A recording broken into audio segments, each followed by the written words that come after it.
सुबह को उठते ही अपने पैर जमीन पर रखने से कुछ ही मिनटों के भीतर अपना मुंह खुलते ही कहें, कुछ अच्छा हो रहा है, आज मेरे साथ कुछ अच्छा घटित होने वाला है। और यहीं मत रुकें और आगे बढ़कर दुश्मन को सचमुच गुस्सा दिलाएं और कहें कि मेरे साथ कुछ अच्छा होने वाला है और मेरे माध्यम से भी कुछ अच्छा होने वाला है, क्योंकि मुझे दूसरों को आशीर्वाद देने का आशीर्वाद है। केवल आशीर्वाद पाने की चाहत में इसे मत रोकिए। हम दूसरों के लिए आशीर्वाद बनने के लिए भी धन्य हैं। जब आप हर सुबह उठें तो दिन भर के लिए ईश्वर को धन्यवाद देने के लिए समय निकालें। घर से बाहर जल्दबाजी में मत निकलिए। पूरी तरह तनावग्रस्त होकर निकलना व्यर्थ है। दिन की शुरुआत कृतज्ञतापूर्ण भाव से करें। सारा दिन ईश्वर के वादों पर मनन करो। अपने मन को आशा, विश्वास और विजय के विचारों से भरा रखें। आशा बहुत ही सरल शब्दों में एक सकारात्मक दृष्टिकोण और मानसिकता है। आशावादी व्यक्ति किसी भी तरह से नकारात्मक होने से पूरी तरह इनकार करता है, किंतु वे अपनी समस्याओं को पहचानते हैं और उनसे निपटते हैं। फिर भी वे विचार और दृष्टिकोण से आशावादी बने रहते हैं।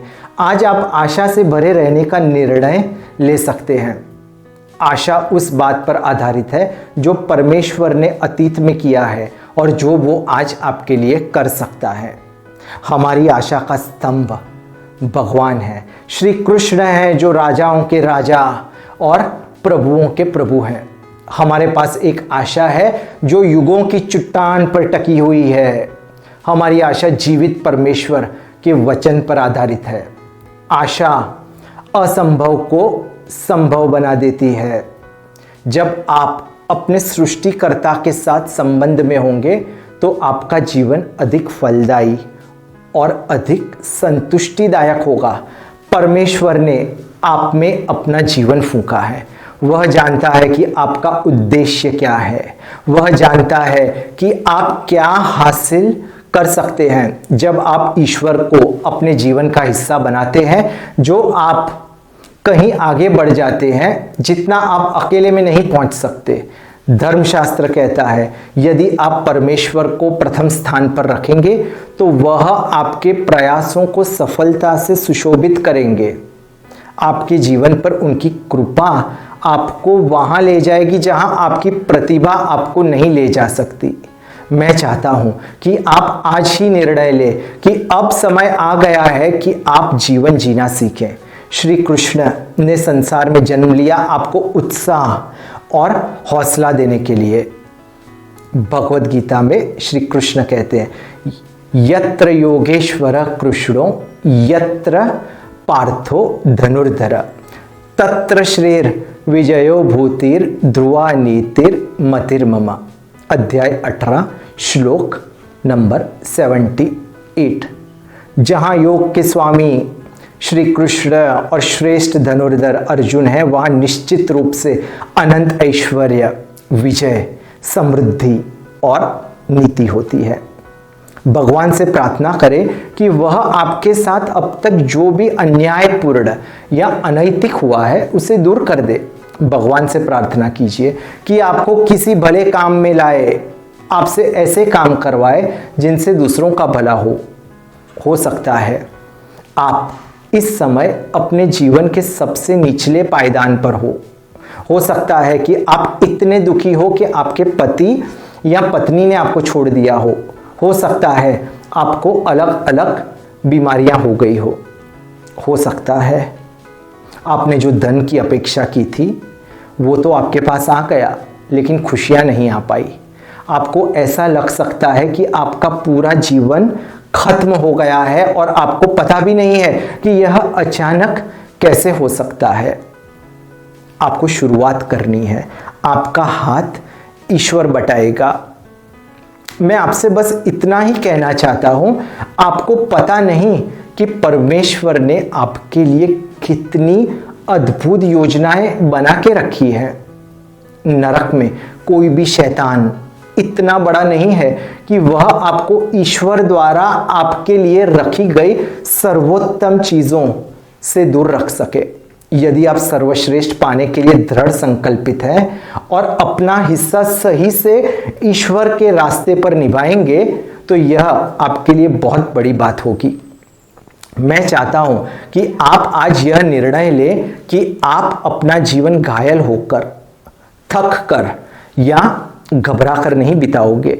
इससे कोई फर्क नहीं पड़ता कि आपका जीवन आपको कहां ले जाता है। आपकी पसंद, आपका व्यवहार, आपके कार्य, आपके जीवन में चाहे जो भी हो रहा हो, महत्वपूर्ण बात यह है कि आप स्वयं को किस भूमिका में पाते हैं।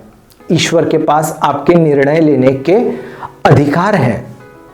वह टूट गया था, वह ऐसा किया करता था, मेरे साथ ऐसा अन्याय हुआ, वह घटिया इंसान था।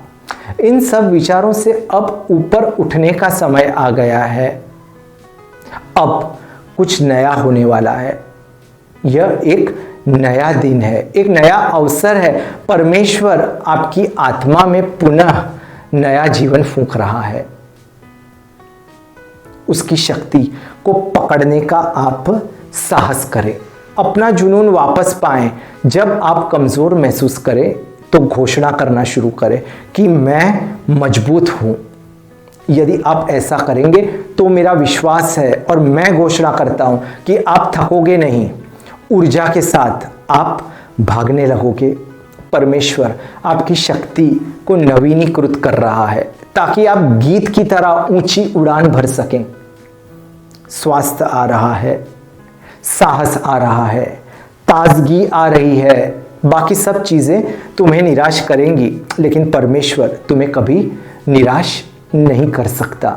वो तुम्हें कभी परमेश्वर निराश नहीं करेगा। दूसरी ओर इससे कोई फर्क नहीं पड़ता कि आप कितनी चीजें पूरी करते हैं, आपने कितना काम किया, आप कितना हासिल करते हैं, आप कितने प्रसिद्ध होते हैं, आप कितना पैसा कमाते हैं।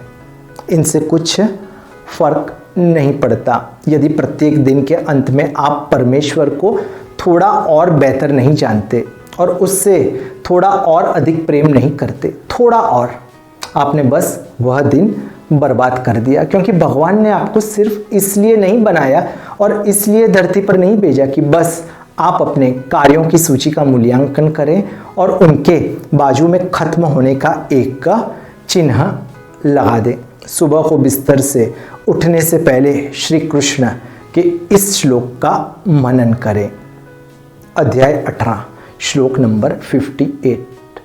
मच्चित सर्वदुर्गाणि मत्प्रसादा तरिष्यसि अथ चेत्व महंकारान न श्रूयसि विनक्ष्यसि। अर्थात यदि श्री कृष्ण कहते हैं, यदि तुम सदैव मेरा स्मरण करते हो तब मेरी कृपा से तुम सभी कठिनाइयों और बाधाओं को पार कर पाओगे।